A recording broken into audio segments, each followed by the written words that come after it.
Sir తమిళనాడులో కాబోయే CM ఎవరు? కాబోయే సీఎం రాజకీయంగా కానీ లేదా న్యాయ వ్యవస్థను నమ్ముకున్న వ్యక్తులుగా న్యాయాన్ని కోరితే కూడా మొదటి అవకాశం విజయన్కే వచ్చే అవకాశం ఉన్నట్టు కనపడుతుంది. ఎందుకంటే ఎస్ఆర్ఐ బొమ్మాయి కేసులో సుప్రీంకోర్టు తీర్పు ప్రకారం ఫ్లోర్ టెస్ట్ అనేది ఫ్లోర్లోనే జరగాలి, మెజారిటీ ఎవరికి ఉందనేది.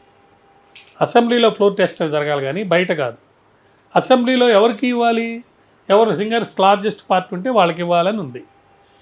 అట్లే మన శివసేన కేసులో ఇచ్చిన తీర్పులో గవర్నరు న్యాయాధికారిగా చట్ట ప్రకారం ప్రవర్తించాలి కానీ రాజకీయాన్ని ప్లే చేయకూడదని ఉంది. కాబట్టి ప్రస్తుతం ఒకవేళ గవర్నర్ నో అన్నా కూడా ఆయన నిపుణులతో సంప్రదించినప్పుడు ఖచ్చితంగా మరి ఆయన్నే పిలిచేదానికి ఎక్కువ అవకాశాలు నాకు కనపడుతున్నాయి. కాబట్టి ముఖ్యమంత్రిగా విజయనే అవుతాడు. తర్వాత బల నిరూపణలో అతనికి ఉంటాడా ఉండడా అనేది అనేక రాజకీయాలు. ఈరోజు డిఎంకే ఏఐడిఎంకే కలిసి ఒకటిగా గవర్నమెంట్ ఫామ్ చేయాలని ఉంది.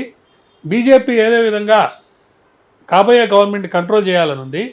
కాంగ్రెస్ దీన్ని లబ్ధి తీసుకొని ఏ విధంగానే సరే ఇండియా కూటమిలో నిన్నటిదాకా బాధ పెట్టారు మమ్మల్ని స్టాలిన్ వాళ్ళని పక్కకి పంపించేశాము, ఇప్పుడు వాళ్ళ అవసరం మనకు లేదు. సిపిఐ సిపిఎం ఏ రాష్ట్రంలో కూడా వాళ్ళకి పవర్ లేదు ఇప్పుడు, కాబట్టి వాళ్ళని పక్కకు నంపాలి. బీజేపీ మరియు కాంగ్రెస్ రెండే పార్టీలు ఉండాలి అనే విధంగా మరి కాంగ్రెస్ ప్రవర్తిస్తుంది, బీజేపీ ప్రవర్తిస్తుంది. ఈ పరిస్థితుల్లో అక్కడ ఖచ్చితంగా విజయన్ ముఖ్యమంత్రి అవుతాడు. తర్వాత బల నిరూపణలో ఏం జరుగుతుందని వేచి. నమస్తే.